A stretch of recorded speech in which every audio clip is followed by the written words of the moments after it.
Welcome to On the Chain. This is Jeff here with co-host Chip. What is going on, Chip? Great to see you here. It's been a little over 24 hours. Don't know how we do it, but check this out. Ripple fair notice defense beats the SEC v Ripple every single time. And we might even talk about the possibility of an XRP attorneys debate or an attorney debate regarding XRP. But we're going to talk about that in a little bit. But there's a lot to dig into. I like these topics. I like to keep them going. Chip, if you're ready to kick this thing off, we got a lot to cover, a short time to do it in. So let's go. Welcome to On the Chain. And it's good to be back here on the chain together. We were briefly together yesterday when I joined the last half hour of the show, but it's you were doing solo 2 weeks ago. I was doing solo this week, and man, crazy. It's kind of weird how that works, but look, people get busy. There's things to do, and a family in town, and running around, and that's how it goes. But man, I'll tell you what, XRP Bannock is first, at least in his own chat. So that's awesome.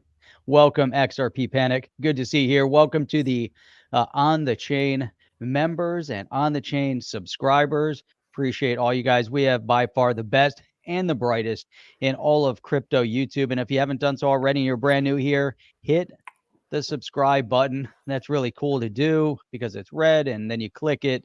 But that's enough with that. Why don't you guys give a quick shout out where you're also tuning in from, whether you're live or you're watching on the replay. We'd love to see where everyone's coming in from because we have people from all over the world. Chip, where do you want to start tonight? Do you want to start? Man, there's a lot of cool things that we've dug up here. There was even this one video talking about the executive order, but we talked about that multiple times. I don't know how exciting that is anymore, but it is exciting to dig in a little bit more into the fair notice defense because I think that that's a really interesting topic to continue, on that path. And there's been some discourse, Chip, over whether or not the case could be dismissed or whether or not there's a settlement or whether or not it goes the full distance and there's some sort of an outcome here. So I'm going to leave it in your hands and decide where you want to start. Let's take off where we left off before, which is right over here. Let me do this. So that poll that we had here on the chain and the one on Twitter concluded. What is the outcome of the SEC v Ripple? With 630 votes in final, it does by an edge. The community's leaning towards settlement. I know a few people accidentally hit a win for the SEC, but that's more than a few. If 6% of 6%, that's at least 10 people hit that. You know what I mean? At least 10 people hit that out of 630 votes and a win for Ripple. There you go. So everybody had a chance to vote in it, and that's just the very first one that I thought we would take a look at. And then we should probably... Now, Dave Patterson is saying he's from Up. Now, is Up... You're talking about the UP, as in the UP, the Upper Peninsula of Michigan. Mm-hmm. So probably not that many people. Yep, not too many people catch that one if that's the case. By the way, Jeff, I told you my neighbor is from the UP. Really, weird? I didn't know that. Yeah, that is weird. Kind of weird. Yeah, that's interesting. Yeah, I've been up there before. Have you? I have been. Too. Now coining. Sounds like we'll be attending dinner, but. I don't know. Sounds like y'all I don't know about who the one that will be paying for the dinner. The community doesn't decide. Either way, it's going to be fun, right? Exactly. The community doesn't decide, so that's part of it, right? Let's not rush to judgment here. Let's not get crazy, okay? Let's not lose our minds over this whole thing. But let's start going through this. John Deaton tweet was pretty interesting because TAIG wanted to. Well, let's unpack it this way. Let's do this. Yeah, let's look at TAIG. Yeah, and we'll get into this a little bit more as well because this is so much to unpack, but this is going to lead into what you teased as far as having the invites out there for a debate on the chain live. and we'll break it down. But let's Oh, start. there we go. Let's go reverse Great. first. But anyway, A massive debate. We're calling it now. We want a massive debate. yeah. So TAIG, TAIG XRP was saying to Hailey, Lennon, BTC, she's a Bitcoin maximalist, and are you still on the XRP? Are you still on the XRP as a security train after yesterday's ruling? And she says, I think it's a security. I think it'll deemed as such. So these are some older tweets that she put, and he was just kind of like playing off of their tweets. And she came in and said, she replied with Palley, who's all she's a I believe she's a partner, of Anderson Kill law firm, and so is Palley. Is also Stephen Palley is also with that law firm. But this is so deep, Jeff. There's so much going on with this. But he tweeted this out. There's so much what is that? Hullabalooing. Hullabalooing by Ripple fans about the denial yesterday of a motion to strike Ripple's fair notice defense by the SEC. Procedurally, that was unlikely to happen. Not hullabalooed was the court's same-day denial of Garlinghouse and Larson own motion to dismiss. And then he puts it up there. And so she pretty much answered with that.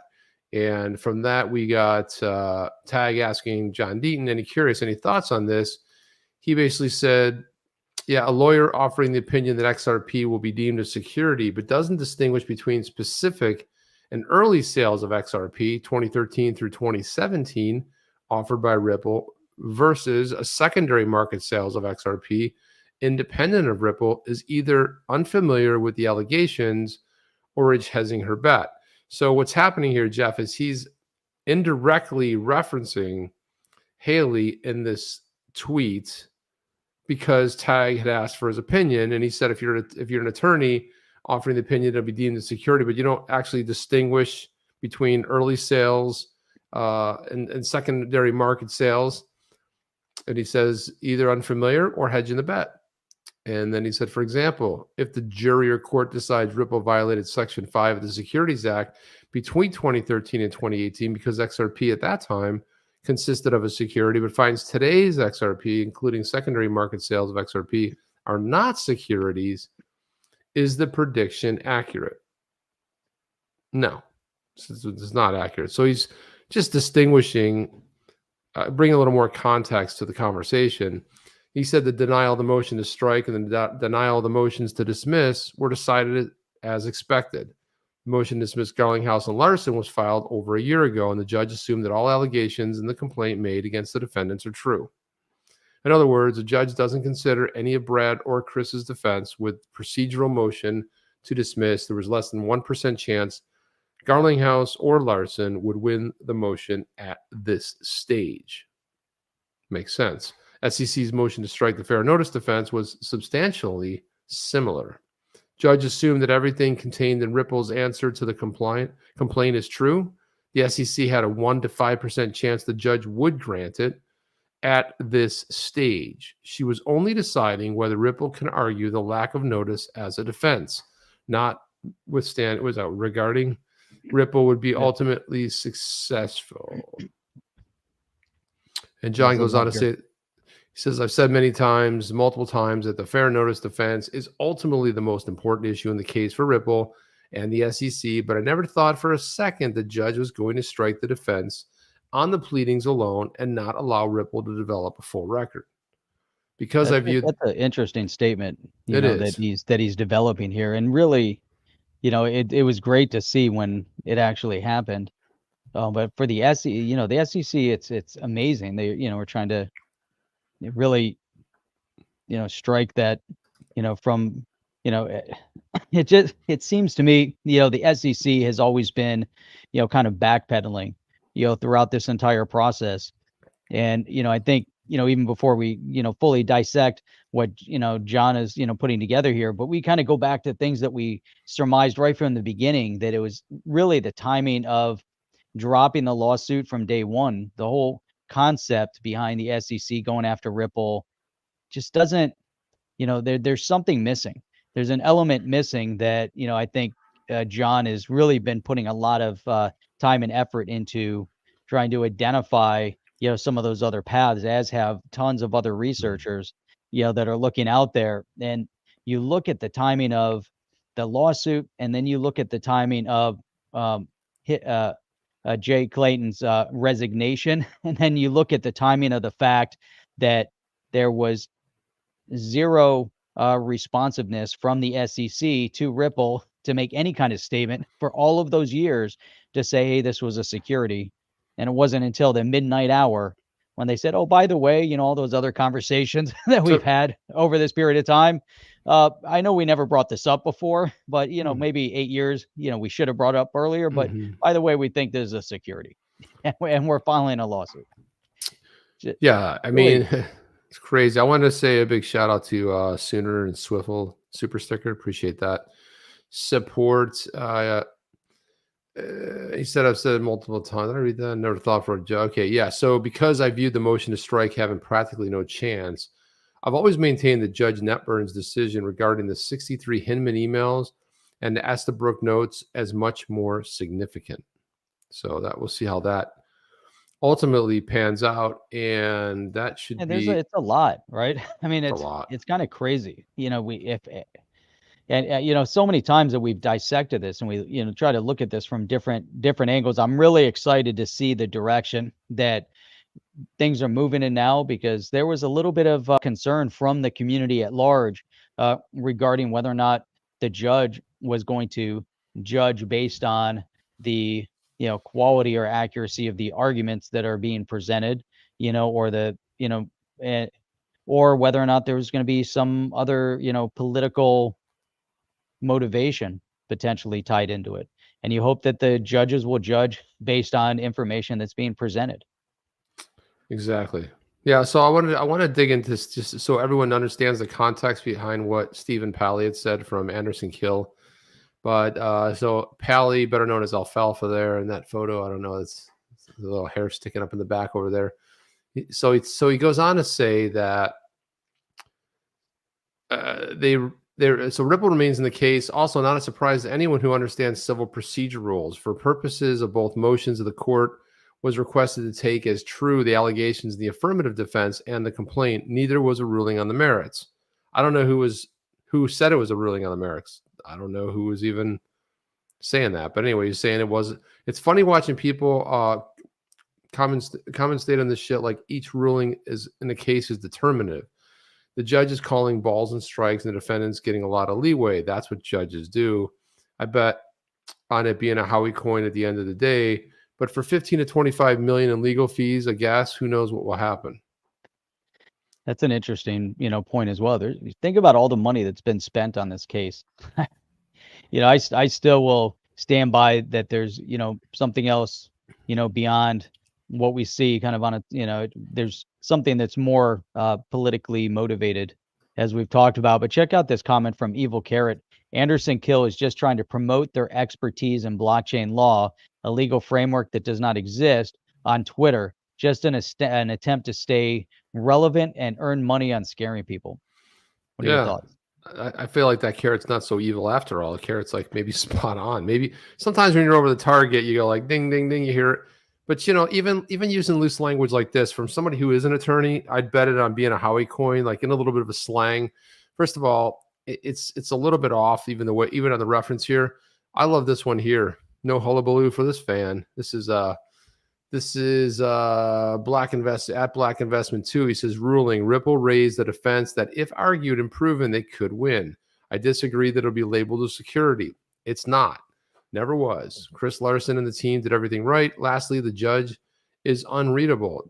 Today, XRP, tomorrow, SEC Gov. So it's another good point. There's some really good points written here. You got Mad Dog says, John Deaton challenged Hailey Lennon to a live debate on this subject. And we're going to jump into that because it's now going all over the place here.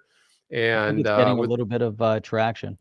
Yeah, with either Attorney Jeremy or now they've pulled Professor Joe Grunfest, a former SEC commissioner, as moderators. All parties are waiting for a response from Hailey Lennon. So Hailey Lennon hasn't responded. She went super crickets when all of a sudden the entire when the entire Twitterverse started reacting to that. John Deaton says, for the record, and to be clear, I wasn't the one who brought up a debate. I was told I wasn't ready for the debate, and all I did was accept the challenge. So now we got to go break that one down, that tweet, because the thing is, That's a great tweet. They're all over the place, Jeff, these I tweets know. here. Hey, I want to throw this up here real quick. This is coming from Apex Crypto. He said there won't be a settlement. SEC has too much to lose in this case. It only costs them more taxpayer money to appeal and prolong the case. I don't think they care about the taxpayer money, but the longer they drag it out, it definitely is a blow to their reputation. And then the question is, how much longer, Chip, can they drag this out? Especially, after we look at the midterms, does that impact, does that impact how the SEC can then make any kind of determination on crypto? And how does the midterm election in 2022 also then impact the executive order that was just signed into law or signed into law? Come on, Jeff. Right. You're starting to sound like the crooked media out there. My God. That it was just recently signed. How does the 2022 midterms impact that as well? Because if we see what everyone's expecting, there's going to be a massive turnover in both houses, which could then also impact the breakdown of each one of the committees, which could then also impact whether or not we see more crypto legislation being brought to the floor of the House and being put in front of select committees and being discussed in committee and being passed through committee. So, I think it'll be interesting to see how there's a lot at play right now, a lot at stake. It's a lot at stake, and we should, there's things that I would like to say. Well, regarding what you just said, I'm not allowed to say any of it. So I'm not going to say it. I'm not going to say one part of it. I'm not going to try to skip around it. I would deliver that very succinctly and with a giant boom, but I'm not able to. So I will just go ahead and pass and say, well said, Jeff. And I will just go ahead and meander down the road here to this here. Let's boom. What do we got going on, Jeff? That's it. Just putting up the wow. Bring up the wow factor. I was like, whoa, what happened? Something cool happened. Bring out the wow. So we read this one about Deaton offering the opinion. When he's saying a lawyer, he's referencing Hailey. There was another tweet deleted here, Hailey Lennon, who is obviously, she's with Anderson Kill. So you got this. He goes, hey, tag me the next time you do some post about me, and then we can chat. You're clearly not ready for a debate. Oh, okay. So. Oh, look at that. Now, let's just say this, Jeff. Now, normally you could do that with anybody, but you don't do that with former Marine, former federal prosecutor John E. Deaton. You don't call him out on the mat, okay? Because he's not going to take it. He's not going to take it laying down. And first of all, he's reacting to somebody who said, John Deaton, curious, any thoughts on what Hailey Lennon had tweeted? And he's just saying a lawyer. Wasn't she in it though? Was there a continuation with her in it? Or no, not really. Yeah, because her response was that Stephen Palley tweet, Palley or whatever, how you pronounce his name. And so he was saying, hey, an attorney who offers this opinion. So she says, hey, next time tag me when you do a post about me, we can chat. You're not ready for a debate. He goes, hey, you seem defensive. He weighs in, hey, you seem defensive. No one attacked you. I was asked to comment. My point is, what is the opinion? Is it that XRP was a security in early years? If so, I may agree. If a lawyer supports the nonsense argument that the SEC is arguing, then I don't. And if that was a challenge, accepted. All right, here we go. And here we go. We're going to host it right here on the chain. So Hailey, if you're listening, then let's host a great debate, and we'll be very, we'll host a very, very nice debate. We'll have fun. We can also bring in a discussion. Yeah, we can bring in somebody too. Bring in somebody from your side, bring in someone from, so that it's a little bit more fair and we can argue it. More of a discussion too. We don't want, it doesn't have to be a specific debate, more of a, interactive 1 hour interactive discussion. I think that'd be awesome. So now the attorneys are lawyering here. So Hailey Lennon comes back and says, I posted my opinion in my response. You said an attorney commenting is either unfamiliar or hedging their bets. I'm neither. Ooh. John Deaton says, you said it's a security. and will be deemed one. If that means today's XRP sold in the secondary market, free of Ripple, will be deemed a security. You're not hedging your bets. If that's your belief, despite you are not thinking, I'm ready. We can set the debate ASAP. Help prepare me as amicus. And he's a little laughing, crying emoji there. And then, of course, I stepped in and said, I would love to host the debate live on our podcast On the Chain. Are you game? And Mad Dog chimed in, an excellent idea as a moderator. I would nominate, of course, Attorney Jeremy, as I suspect it will need another legal mind to moderate this. Or if Hailey objects, how about Joe Grunfrust, ex-SEC commissioner, who's straight down the line as they come. Hashtag Deaton, Lennon, face off. These guys are setting it up. Right? So, and then Jeremy Hogan, and this probably might be one of my favorite tweets of this whole entire thing. This is like so brilliant. I love it. He said, the first rule of On the Chain Debate Club is you never talk about On the Chain Debate Club. That's just brilliant. That's right there. It's first rule. First rule of On the Chain Debate Club is you don't talk about On the Chain Debate Club. Of course, that's right. from, I've never mentioned on the. Of course, that's lifted from.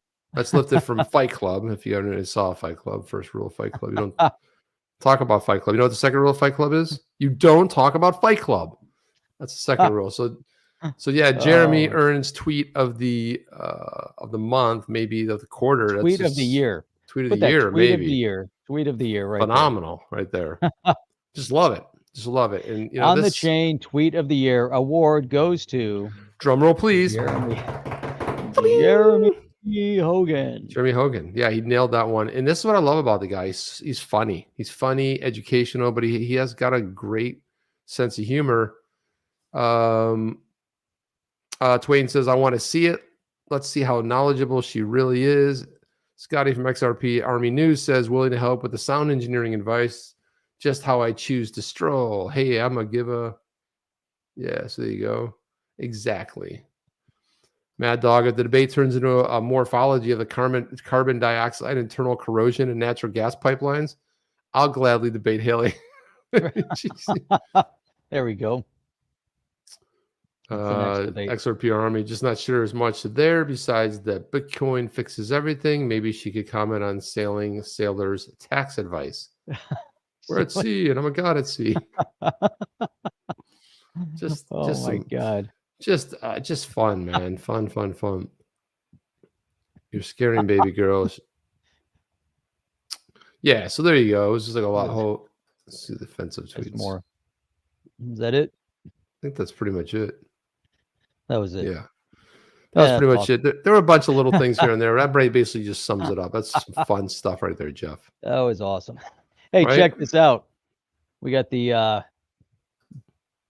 right there. We got XRP coming from Twitch. Oh, it's beautiful, one man. One and only viewer over on Wait, put Twitch. that back up. Put that back up. There you go. Chase. Do I know Chase? I think I know Chase. I know, but we got one person over there right now listening live over on Twitch. That's pretty cool. Yeah, crackhead Chase. I know Chase. Well, good to see you, Chase. That's very good. Very good to be on Twitch. Usually on Saturday mornings, I'm the one watching on Twitch. I prefer the view. I prefer watching it. Better be careful. But I do prefer the experience on Twitch over right. I just like it. I like Twitch a lot. I like Twitch. It's a better interface. Cool. It's just cool. It's just really easy to do stuff. And plus you can pop in and out of the app without being throat punched, which is really good. XRP panic, and the list of ignorant BTC maxis keeps growing. Yeah, well, listen. I mean, I just don't understand the tribalism. I mean, like, why are like, I mean, we've talked about the whole stock market thing. It's like there's only one stock, and it's Microsoft or Apple or Amazon. It's a silly argument. I mean, yeah, early days, everybody's rooting for their favorite, but at this point, I mean, you have a lawsuit, the SEC v. Ripple. It could have a monstrous effect on everything, Jeff. Really could, Matt. With the we can get some winning polls going. Oh, we didn't put a poll up tonight yet, but that could be good stuff. Yeah, put it out there. The debate is now out in the ecosystem, and so since it's out there, and now it's got to kind of take on a life of its own.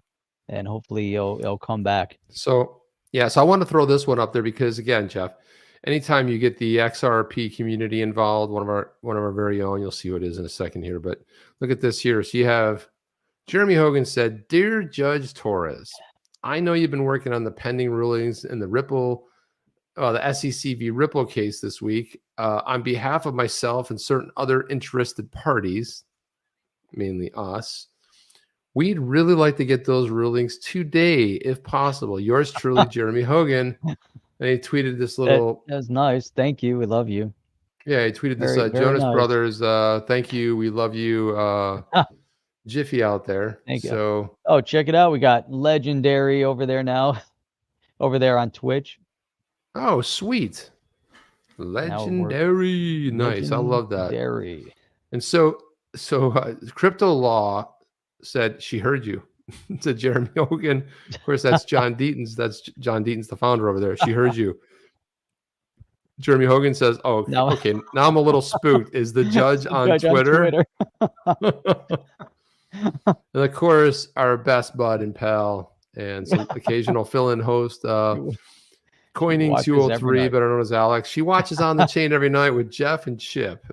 I mean, you just gotta love this stuff, man. It's good stuff. Now, if they would have just added her to the tweet. Well, I don't know if she's on Twitter, but probably not. This is where you got to be careful. You know, like just we're having some fun. Clearly, this isn't you jest. don't want to start. Right? Yeah, we're just having a little fun, Jeff. We're not gonna get crazy and go nutty over here. I mean, but yeah, I love that. So thanks. You know, and Alchemist is right about this. Hogan's Bar, definitely very cool. He looks like he has like a mini, Irish, pub, set up in his house. Oh yeah. And that'd be really cool. Now that'd be even cooler if that was in his office. I mean, it's cool to have a bar in your house, but could you imagine if that's like the corner of his office? Like, hey, step over here for a drink. Every time you have a business meeting, like on TV, the first thing that's offered to you when you walk in, you want some scotch? Like, of course, a little whiskey. This is what I miss. That's what I miss about the shows in the late 50s and 1960s. They're always drinking. Father would come home. He wouldn't even he would barely walk 2 steps in. He was already mixing up a drink. He had his full suit on, had a hat. Oh, yes. Here we go. One more. Support from Canada. Yes. Everyone's moving over to Twitch. The Great White North, our Canadian brethren and sisterin and whatever you say there. You got to love that right there. Sending support from Canada. Yeah, I see that. Jeff, I wanted to throw this one up there. And quite honestly, this is one of those things where it's like sometimes you got to take a little bit of break from the crypto. This is a non sequitur, has nothing to do with crypto, but I just love what you would come up with here. So let's just put this up here. Okay, you're a burglar, but you can only take things that mildly inconvenience your victims. What are you taking? And I want to hear from you guys. I want to throw some things up here. It has nothing to do with, but just that's funny. You would take something that would just mildly inconvenience them. What are you taking? So just as an example, she says, I'm taking the plate that goes in the microwave. Can you imagine that, Jeff? That little plate that fits in that little rotisserie thing is gone. You're screwed. That would suck. You can't use your microwave anymore. That's it. So I want to hear from you guys. What are you guys taking? What would you possibly take?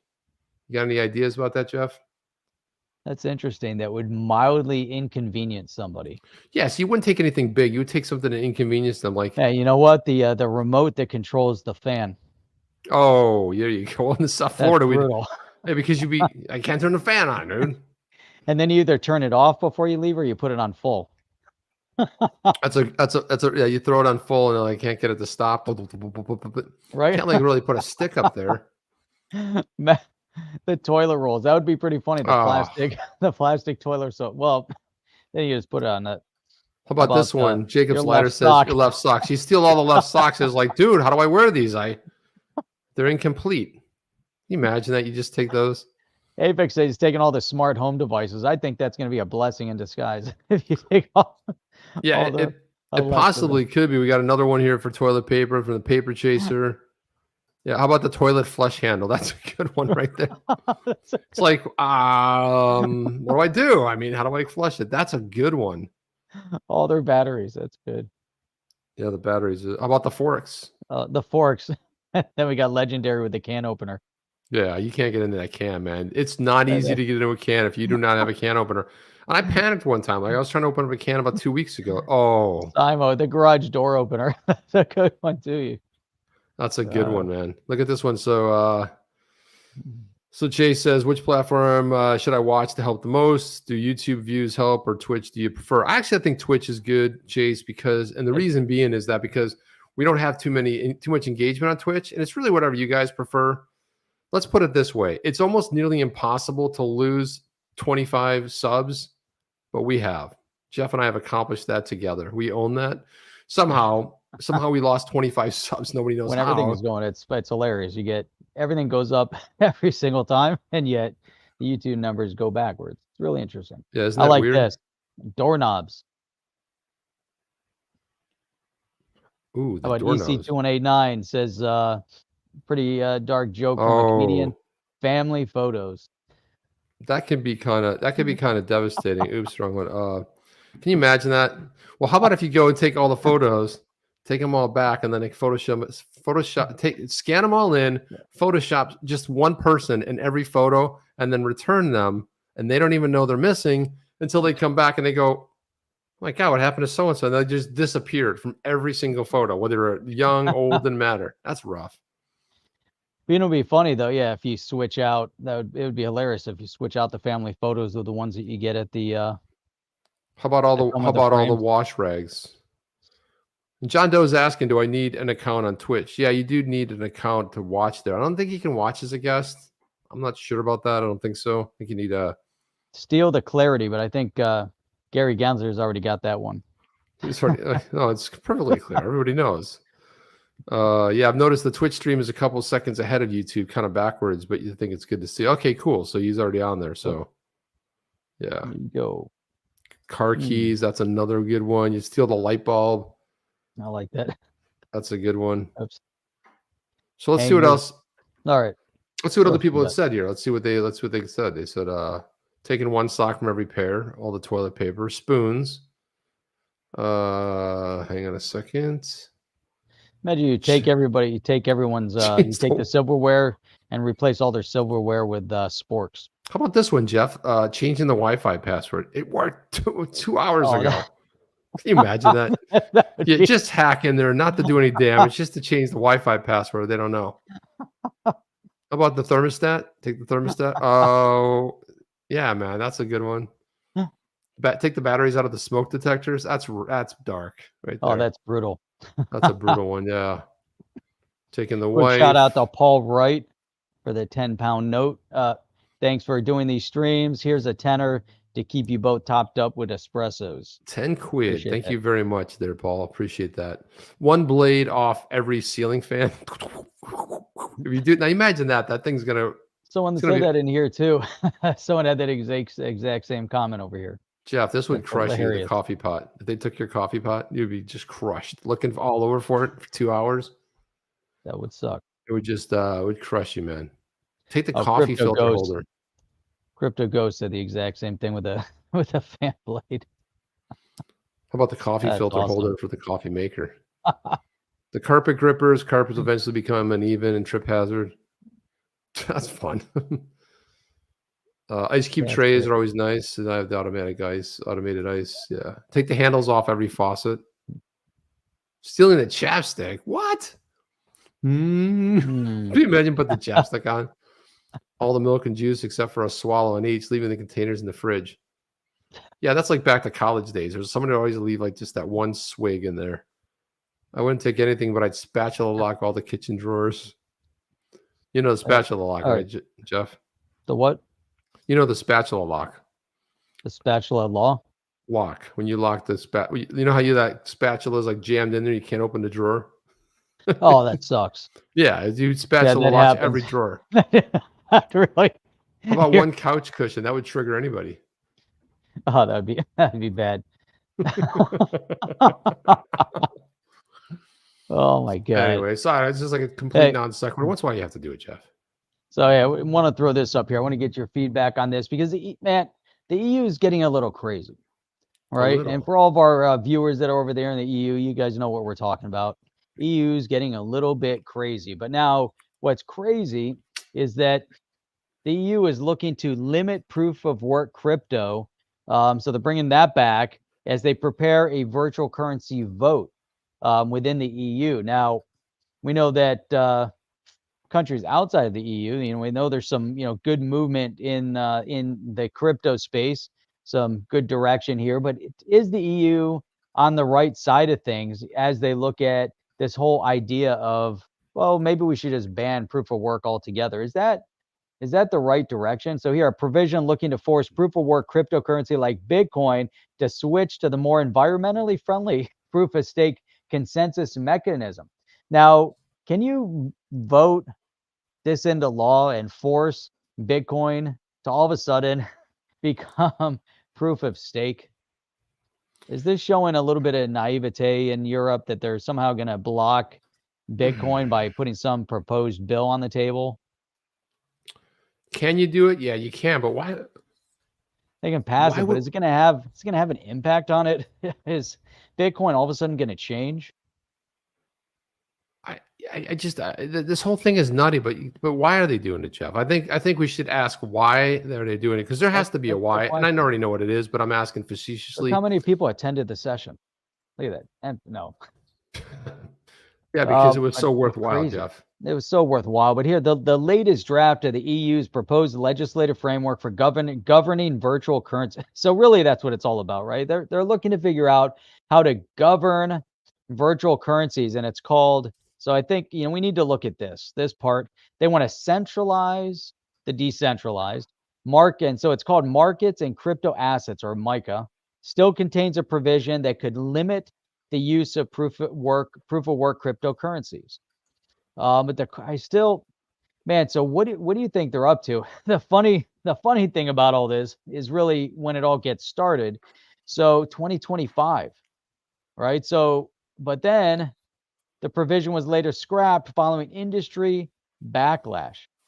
So there's a lot of conversation over here. Why? Because they think, look, here's the strongly worded provision that proposed a prohibition of crypto services that rely on environmentally unsustainable consensus mechanisms.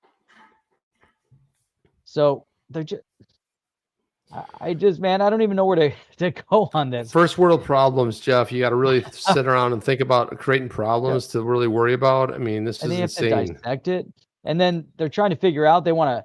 Well, we're gonna try to change it. We're gonna prohibit crypto services that we're gonna prohibit Bitcoin.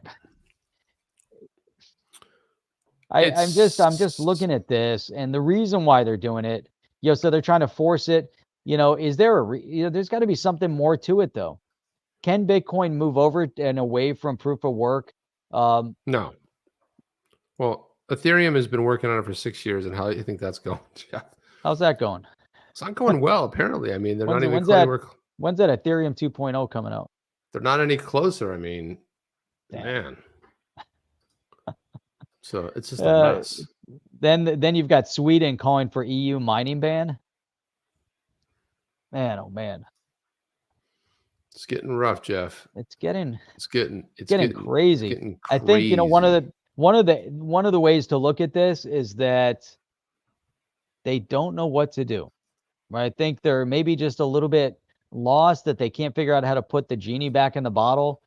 It's kind of like you get something and you take it out of the box, and then you're like trying to put it back in the box. You're like, how the hell did they get this in the box? Like, how come I can't put it back in the box exactly the way it came from the happened to me today, Jeff. Doesn't fit back in the box. And that's kind of like trying to put crypto back in the box. You can't do it. It's out. Everybody knows it's out, and they're trying to figure out. Yeah, Jeff. Nobody puts baby in a corner or Bitcoin or any of that. Nobody does it, Jeff. It just doesn't happen. It's too late. It's incredible. Look at this, right? Jim D was at the jazz club. Who was? Jim D was hanging out at the jazz club. Lost track of time at the jazz club. Man, but he still made it. Jim D. Jazz club? Where are you? San Francisco? I mean, I don't even know there are any jazz clubs anymore. Where's Jim D? This one here, EC 2189. Said change the Wi-Fi password. That's a paragraph.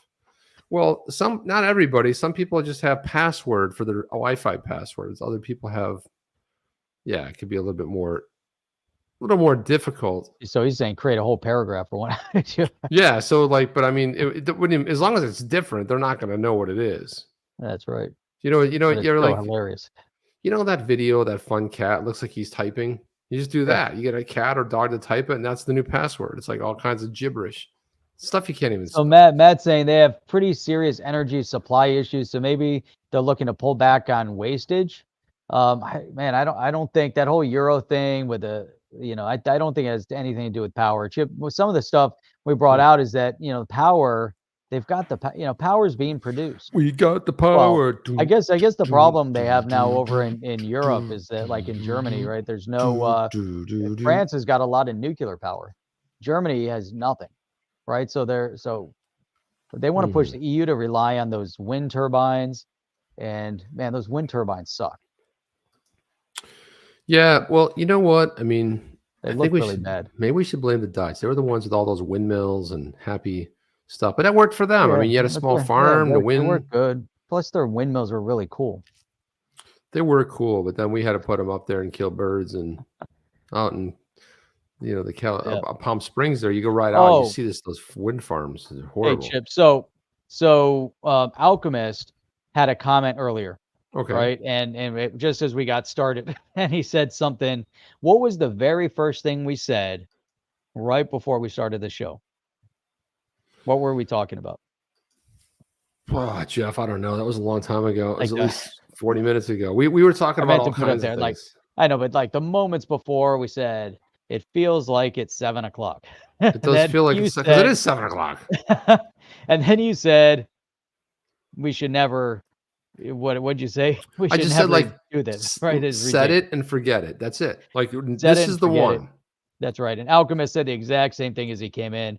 Daylight savings, my whole day off, hour ahead, BS. No, it's exactly. That takes your internal clock another month to really fully engage with it. That's what Alchemist is saying. You miss daylight savings. Oh, it sucks. Well, there's 40 different reasons. Not one of them makes sense. That's nasty. But let me throw this up here. I wanted to get this one up here. This one is so Warren Davidson. Jeff, did you know he was here on the chain? He was Congressman Warren Davidson. He said let's interpret this, but he put hashtag, like that, simulating a bad word. It's an effing shame so much opportunity was wasted while Clayton served as chairman of the SEC. Congress must act to provide legal clarity for fintech. And this is the one we played this last week. It was so boring.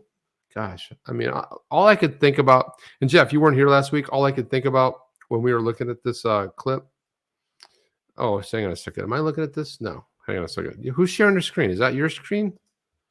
Oh, do I still have it up? Yeah, you shared my screen. I shared your screen. Sorry. I'm like, okay. I was like, what the heck, has nothing to do with anything you're I'm looking at it. I'm going, what? Because I'm looking at my screen. I'm looking at this screen. They don't match. So, yeah. But this was the one with Jay Clayton where he's right here. There's only one important thing in this order. That's the recognition of the technological advancement important for continued prominence of the U.S. dollar, says former SEC chair. The only thing I could come up with of any value of watching him talk, like I just heard, Charlie Brown, womp, womp, womp, womp, womp, womp, womp, that. I just figured he has the face like you would picture, like that George Washington powdered wig. He has the face. He looks like he could be back in a couple hundred years ago. And that was where he said it's an effing shame so much opportunity was wasted while Clayton served as chairman. He wasted everything. It was just a complete waste. Everything. Meanwhile, he's out there. He was there wasted. Yeah, he's out there on the front line saying, "Oh, we need clarity." And dude, you were running the SEC for 4 years, whatever it was, 4 years, and you failed to provide any sort of clarity. Nothing. I mean, it's really not his job. It's really, he could have done a framework and suggested it to Congress. It's really the Congress's job. John Deaton, really is. Yeah, it really is. That point is spot on. It really is. It was up to Congress. And John Deaton said, Congressman, and this is basically quoting and replying back to Warren Davidson. He says, Congressman, when Clayton was chairman of the SEC, he could have advanced the crypto space. He had fellow Republican commissioners, Hester Peirce and Elad Roisman, by his side. They had the majority. They had the 3-2 majority. He had 3-2 majority vote. He could have passed a safe harbor establishing minimum thresholds to be met. And then Warren Davidson chimed in and says, yes, it's been painful to see the layers of DC swamp determined to delay action and protect incumbents, harming investors, and artificially limiting America's economy. God, there's so much in that tweet that's Man, beautiful, there's- Jeff. God, it's just beautiful. Let's frame it. Turn it into an NFT. It's beautiful. I mean, right from the beginning, man. I mean, yeah, that's an awesome NFT right there. But this is like there's so much going on in this short amount of conversation, and really look at what Warren Davidson is referencing. And now we have to also keep in mind Warren Davidson, was the sponsor of the Yes. Token Taxonomy Act. It's We've had Warren Davidson on the show, so go to onthechain.io, click on interviews, and type in Warren Davidson. You'll find him. You can also type in Tom Emmer, John Deaton, everybody. You'll see him on there. But so Warren Davidson, sponsor of the Token Taxonomy Act, co-sponsored with Darren Soto, that happens to be up in the Orlando area, congressman. But this is so spot on. Yes, it's been painful to see the layers of DC swamp. And so think about the fact that how many bills have now gone in front of Congress It's and ridiculous, died. Jeff. The Token Taxonomy Act has been in front of the Financial Services Committee, I think 3 times, maybe 4 times now, and it's just died each time. They just gets no traction and just goes there, and at least it goes to a committee. But once it goes there, that was it. So that, number one, the DC swamp, that's perfect. And but he's saying that they're determined to delay action to protect incumbents. You know who the that's incumbents are, amazing. Jeff, right? Oh yeah, that's the deep, you kind of go out into the Everglades and get all that swampy, stinky, water with with alligators kind of roam around, and the JP Morgans and Oh, of the those world, those well, incumbents. that right? swamp So- is pretty big. Yeah, harming and so delay action, protect incumbents, harming investors, and artificially limiting America's economy. I mean, man, there's so much in that commentary. And just think, Chip, had they passed the Token Taxonomy Act, we wouldn't even be having this conversation right now. There'd be more discussion. There'd be more going on in the crypto space, and Yeah. there'd be a direction and a path towards clarity. Jeff, was that Warren Davidson interview where we dressed up and wore suit jackets, and he saw one of our podcasts and we were wearing t-shirts, so he dressed down and wore a polo shirt? Yeah, that was it. Man, okay, I was just asking. Right And he there. shows up. He goes, "What the what happened to you guys? What happened to you guys?" We're like, "Hey, man, we got a congressman on here. This is like some serious, You got to dress up." Because I dress down. You guys dress up. Evil Carrot says Norway can probably supply oil and natural gas for Europe for decades. They can do it in a much more safe and environmentally way than Russia. Yeah, there's probably a lot that can do that. Let's just say the Netherlands, it doesn't matter if it goes all in the pockets of the government, and all the people pay insane levels of prices. Just this month, 30% up, and that's Mariska Zhang there. And talking about that, Chip, just real quick. Someone was telling me the other day at a meeting, and said they were recently in Amsterdam, and I guess people, if you don't have an electric vehicle in certain area and proximity in and around Amsterdam, you get a fine or a ticket. Can anyone confirm if that's accurate? It seemed a little far-fetched to me. I mean, it's been, I was there right before everything started. So maybe that was 2 years ago, a little over 2 years ago when I was in Amsterdam. But I can't imagine that's the case, that you have to have an electric vehicle in that area. That would be kind of, crazy to me. I call it Hamsterdam just because it's fun, Jeff. Amsterdam. Hamsters are cool. Look at this right here. So Jacob's Ladder says, being from New York, I was able to buy hold silver on Uphold as a 317. I need to move it to USD as per Uphold, or they will do it for me. So just when silver might be going up, New Yorkers cannot win. Brutal, man. That's brutal, man. New York is such a punitive state. God, what's wrong with them? Marxist, socialist, all the isms are there. They live in New York. The Marxism and socialism and liberalism, all that stuff. What is going on in New York? They're so tough, but New York is definitely always one of those hard states. If you even look at like Prosper, where you can, that goes back years and years since that's been around, a P2P investment site. And even I remember, New York was one of one of the last states that they were able to operate in because of, it's so difficult to operate Yeah. So it says, so Mariska's saying if you have an older car or scooter, you can't go to Randstad, which is Amsterdam. Well, there you go.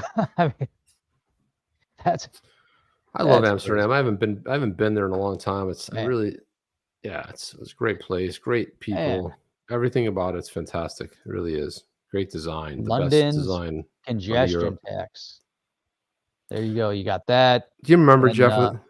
they love their bikes and trains. Yeah. Do you remember when they tried to do a value added tax here? That got shot down because that a value added tax. First of all, I got to congratulate whoever came up with that name. There's no value by adding any tax, okay? But the value, sometimes the VAT is between 15 and 23%. They tried that in the U.S. and I forgot who tried it, but that got shot down. It was like just destroyed. They got to go to a fair tax or a flat tax, and then that way you have no income tax, you have nothing. You just pay a flat tax or a fair tax on your purchases, on consumption. Put that at like 15%. Everyone's happy. Yeah, there's one more where John Deaton said, a perfect and succinct description by a sitting member of Congress who gets it. Boom, there you go. Boom, bitty nice boom, bitty boom, boom. Discourse. I like that. Discourse. Beautiful discourse. And just to have this one here, I meant to play this earlier, but you know how it is, Jeff. We started talking about things you would steal to mildly inconvenient people. If you were a burglar, I don't know if that's... Sometimes you have to just bypass the subject, but I wanted to put this one up here. This is a short video that Jeremy Hogan, I almost said Jeremy Deaton. Jeremy Deaton and John Hogan. And John Hogan. Make up names. I'm going to go on the chain. Do you have anything new from John Hogan? With Kef and Simon. So just to change everyone's names around, right? So here we go. This is a short little video, but this was back then, but this is all about the fair notice. Let's listen in. More super important thing I want you to understand about the fair notice defense. I think Ripple's argument that its sales of XRP were not a security are stronger than its fair notice defense. But I think the fair notice defense might be more important, and here's why. The U.S. follows the rule of stare decisis, meaning that rulings from upper courts control the lower courts. The Kick Interactive case is from a same-level court, so it's persuasive authority, but it's not binding. If the ruling was from an appellate court, which is a higher court, the ruling would be binding on the Ripple court, which is a lower court. So if Ripple wins on the fair notice defense, it becomes persuasive authority for any crypto company the SEC sues from this point forward. If the fair notice defense survives and Ripple wins, the SEC is going to have an uphill battle winning any other lawsuits they bring. But wait, it's even bigger than that. Listen to this. Even if Ripple loses the fair notice defense, they can appeal the ruling. And if an appellate court determines that Judge Torres was wrong and Ripple did not have fair notice, then the SEC is now really in trouble because that ruling is binding on every crypto lawsuit that comes along. For the most part, the SEC will not be able to bring any more crypto lawsuits, and the SEC is funded by the fines from these lawsuits. So if that happens, well, read between the lines. So the fair notice defense is the main thing right now. It's the thing that is applying pressure to the SEC. It's pressure that's the key. It's the defense that the SEC is most worried about for good reason. And it's the defense that could potentially save the industry from the SEC. And it's the defense that would lead to the case settling or resolving before a hearing on summary judgment. Pay attention to what happens to it. The other stuff that's going on is important, but this is the issue to watch.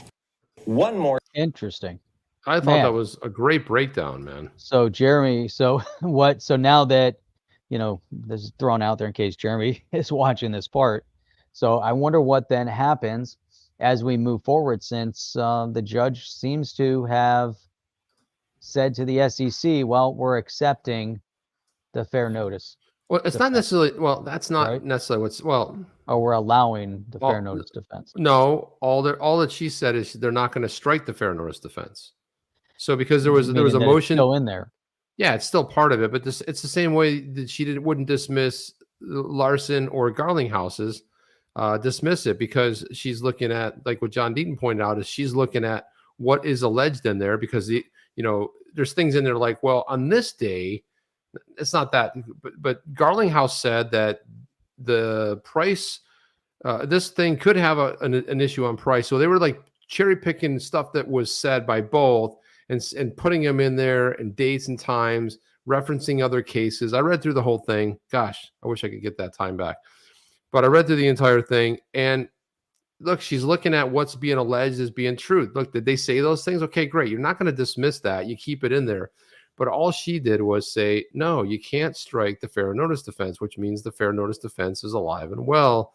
And going back to what Jeremy Hogan was saying is that it's big, and especially, so it's kind of funny that you wouldn't, if they did lose, yeah, that whole appellate court thing, because I think the reason people have been really frustrated, well, why are they thinking like, why does she grant them every time they say, I need more time? We have to delay this. We have to delay that. I think most of it is because of that appellate court. The higher court, if it ends up in an appellate court, then they could say, well, they requested more time and the judge didn't give it to them. So it was really unfair to the, to the SEC, and she's granting everything. So almost kind of a CYA here, Jeff, covering everything just to make sure that nothing potentially falls through the cracks. So, I mean, good. That's good. Yeah, it's not that anyone's celebrating. It's just like, look, it's alive and well, and it's a good thing. Yeah, bring this video back up real quick. Super important thing I want you to understand about the fair. What is that over there? Is that a karaoke machine or an Instapot pressure cooker? Or is it a 1980s jam box? I don't know what that is. Let's see. I think it's music. Says something pot. Does that say pot? No. Is that instant? It's an Instapot. Is it one of those Instapots pressure cookers? Why is it in his video? Why are the flowers next to it? I don't know, Jeff. I don't know. But the other day, some people were critiquing his video that he put out the other day because looked like there were like bags of cement or piled up in the hallway, and they said they were obstructing the door. I just can't wait. So they could have some construction going on in their kitchen right now, and that's why they got the pressure cooker out. And Jeff, when we go up to Orlando, and we get together with talks about it, so we got to figure that out. Yeah.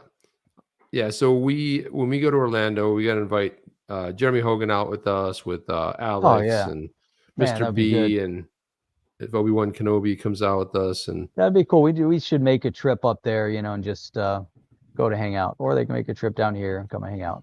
Yeah, or they come down here. One or the other. Yeah. Hogan's too busy to venture down here, which is better. Yeah, the fact he's up there, everyone's up in that direction, so we'll go. That'd be cool. It would be cool. That would be nice. Yeah. What happened to me, Jeff? Did I just do that? Where'd you go? I don't know. Legendary saying it's better than a creepy daughter in the background. That's uncalled for. Legendary. What's that? No, from the SEC. Yeah. The creepy daughter face. Come on. Are you being Gary mean to Gensler. I know you're being mean to Gary Gensler? Come on, man. No. But he's saying, Just laughing. Just laughing, Jeff. And look, I want to thank all of our supporters, the people who you guys will probably, I think they're green in the comments, their name, their supporters of channels. 3 tiers there. I just threw it in there. If you want to support the channel, you can. It's just a monthly thing to help support the channel and pay to stuff. And then here you can also check out onthechain.io, Jeff, if you want to cover that. onthechain.io. There it is right there. So you guys want to check that out, go to onthechain.io. What's really cool though when you go there is that we were saying earlier, you can go check out all the interviews, and we made it real simple. So you can just click interview, go check out Warren Davidson, go check out Tom Emmer, go check out Eleanor Terrett, and many of the others. We got multiples with John Deaton, and you got Matt Hamilton, the meetup that we did down in Miami. So a lot of great interviews. Go back and watch the ones we did back in the day with Alex Mashinsky. We should try to get him back on again. That was also a lot of fun. We really do. And we do stream 6 days a week. So that's Sunday through Thursday at 8 p.m. Eastern Standard Time. So that means tomorrow night, Monday, we'll be back here at 8 p.m. and with daylight saving time. Just make sure you got your clock set and be here at 8 p.m. Not at 7, but at 8. We'll be here exactly. We'll be here. So guys, Saturday mornings, Chip. Yeah, that's all. That's all we have, Jeff. Chip's going to start streaming every Saturday with us. But anyhow, let's not get crazy, Jeff. That's all we have, guys. We love you. Great community. We love your support. Couldn't do this without you. We will see you back here, same time, same OTC channels. If you're watching us on Twitch, wherever you're watching us. Anyway, that's all we got. And we will see you on the next one. Chip and Jeff. Out. Oh! Are you down with OTC? Please like, subscribe, and click the bell to be notified when the next video drops.